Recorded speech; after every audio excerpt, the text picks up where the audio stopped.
Hi friends. భారతదేశంలో మహాభారతం తెలిసిన వారిలో కర్ణుడు ఒక ప్రతినాయకుడే అనే ఉద్దేశం గల ఒక సంప్రదాయం ఉంది.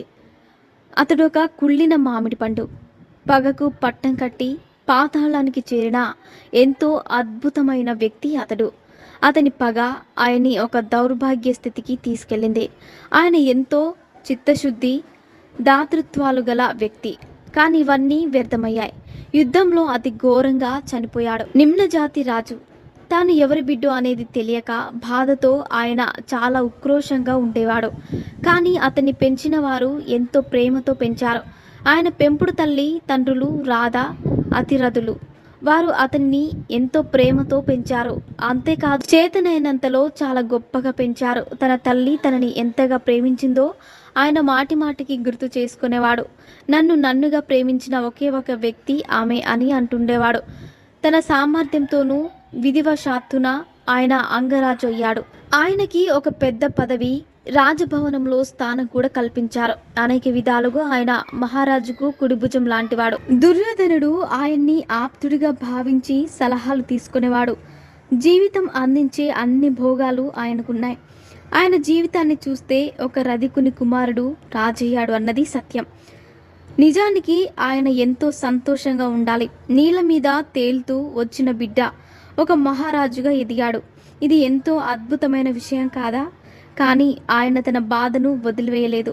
ఆయన ఎప్పుడూ అసంతృప్తితోనూ బాధతోనూ ఉండేవాడు. ఎందుకంటే ఆయనపై వేసిన ముద్రను ఆయన తట్టుకోలేకపోయాడు. గొప్పవాడు కావాలన్న ఆయన అత్యాశ వల్ల ఎక్కడికి వెళ్ళినా ఆయన్ని ప్రజలు సూతుడు లేదా తక్కువ జాతివాడు అని సంబోధించేవారు. ఆయన జీవితం అంతా దీనితోనే బాధపడేవాడు. ఈ పగ మహాభారతంలో అద్భుతమైన ఈ వ్యక్తిని నీచమైన వికృతమైన పాత్రగా తయారు చేసింది. ఆయన ఒక ఉన్నతమైన వ్యక్తి. ఆయన తన ఔన్నత్యాన్ని ఆయన అనేక సమయాల్లో చూపించాడు. కానీ పగ వలన ఎన్నో విధాలుగా ఆయనే అంతా తారుమారు చేశాడు. శకుని ఏం చెప్పాడు, ఏం చేశాడు అన్నది దుర్యోధనునికి పట్టదు. కర్ణుడి సలహానే చివరికి నిర్ణయించేది. అంతా చర్చించిన తర్వాత దుర్యోధనుడు ఏం చేద్దాం అన్నట్లు కర్ణుని వైపు చూసేవాడు. పూర్తి కథను కర్ణుడు సునాయాసంగా దిశ మార్చగలిగేవాడు. విషాదం, త్యాగం. ఆయన జీవితంలో విషాదము, త్యాగాలు ఒకటి తర్వాత ఒకటిగా నడిచాయి. ఆయన నిరంతరం తన దాతృత్వ బుద్ధిని ప్రదర్శించేవారు. కానీ దానివల్ల ఏమి ఫలితం లేదు. ఎందుకంటే తాను కానిది చివరికి సమాజంలోనైనా తాను అవ్వాలని ఆయన కోరుకున్నది. ఆయన నాశనమయ్యాడు. ఆయన వాస్తవానికి అదేనేమో. కానీ సమాజం విషయానికి వస్తే ఆయన తాను కానిది తానుగా ఉండాలనుకున్నాడు. ఈ మానసిక స్థితి వలనే ఆయన నిరంతరం పెద్ద పెద్ద తప్పిదాలు చేసేవాడు. ఆయన చాలా బుద్ధిశాలి. దుర్యోధనుడు చేసేవి తప్పులనే గ్రహింపు ఆయనకుంది. కానీ ఆయన కేవలం చూస్తూ ఉండడమే కాకుండా అనేక సార్లు దుర్యోధనుని చెడ్డ పనులకు ఉరికొల్పేవాడు. తన విశ్వాసం, కృతజ్ఞతల కంటే మేధస్సును ఉపయోగించినట్లయితే కర్ణుడు దుర్యోధనుని ప్రాణాన్ని రక్షించగలిగేవాడు. తన మేధస్సును ఉపయోగించకుండా తప్పులపై తప్పులు చేసుకుంటూ పోయాడు. జీవితం అంతా తప్పుదోవే. కృష్ణుడు శాంతి కోసం వచ్చినప్పుడు కర్ణునితో నీకు నీవు ఇలా ఎందుకు చేసుకుంటున్నావు? యథార్థం ఇది కాదు. మీ తల్లిదండ్రుల గురించి తెలుసుకో. కుంతీదేవి నీ తల్లి, సూర్యుడు నీ తండ్రి అని చెప్పాడు. కర్ణుడు తట్టుకోలేక ఒక్కసారిగా విలపించాడు.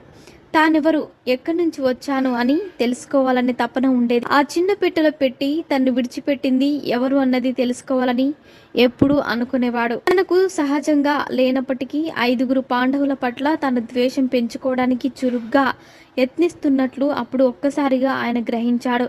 దుర్యోధనుని పట్ల కృతజ్ఞత భావం వల్ల ఈ 5గురిని ద్వేషించాలని ఆయనకు ఎక్కడో ఉండేది. తన హృదయంలో ద్వేషభావం లేనప్పటికీ నిరంతరం కృషి చేసి ఆయన అందరికంటే చెడ్డవాడయ్యాడు.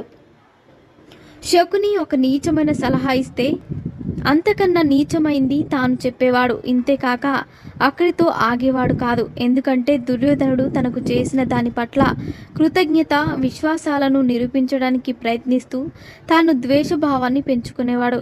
తాను చేస్తున్నది తప్పని తన అంతరంగంలో తెలుసు. కానీ తన విశ్వాస పాత్రత బలీయమైనందున ఆయన అలా చేస్తూ పోయాడు. ఆయన ఎంతో అద్భుతమైన వ్యక్తి, కానీ నిరంతరం తప్పులు చేసేవాడు.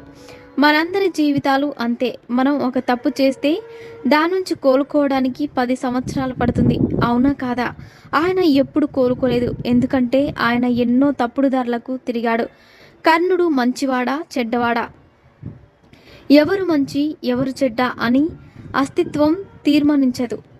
సామాజిక పరిస్థితులే మనుషులని మంచి చెడ్డ అని తీర్మానిస్తాయి. మనుషులే మిమ్మల్ని మంచిగా చెడ్డగా నిర్ణయించడానికి ప్రయత్నిస్తారు. ఇది మంచిది ఇంకొకటి మంచిది కాదు అని ఎక్కడ రాయలేదు కనుక అస్తిత్వం తీర్మానించదు. మీరు మంచి పనులు చేసినట్లయితే మంచి ఫలితాలే వస్తాయి, అంతే. మీరు మంచి పనులు చేయకపోతే మీకు మంచి జరగదు. అదే న్యాయమని నేనంటాను. కర్ణుని అభిమానులు ఆయన అన్ని కష్టాలు పడడం అన్యాయమని అనుకుంటాడు. అది ఖచ్చితంగా న్యాయమని నేనంటాను. సమాజం న్యాయంగా ఉండకపోవచ్చు, కానీ అస్తిత్వం పూర్తిగా న్యాయబద్ధమైంది. మీరు సరైన పనులు చేయకపోతే మీకు సరైనవి జరగవు. అస్తిత్వం ఇలా ఉండకపోతే సరైన పనులు చేసేవారికి మానవ మేధస్సుకు విలువే ఉండదు. మనం తప్పుడు పనులు చేసినా మనకు మంచి జరిగితే జీవితంలోని ఏ విలువలకు విలువ లేదు. జీవితం అలా జరగదు. మరిన్ని ఇంట్రెస్టింగ్ అప్డేట్స్ కోసం మా ఛానల్ని సబ్స్క్రైబ్ చేసుకోండి.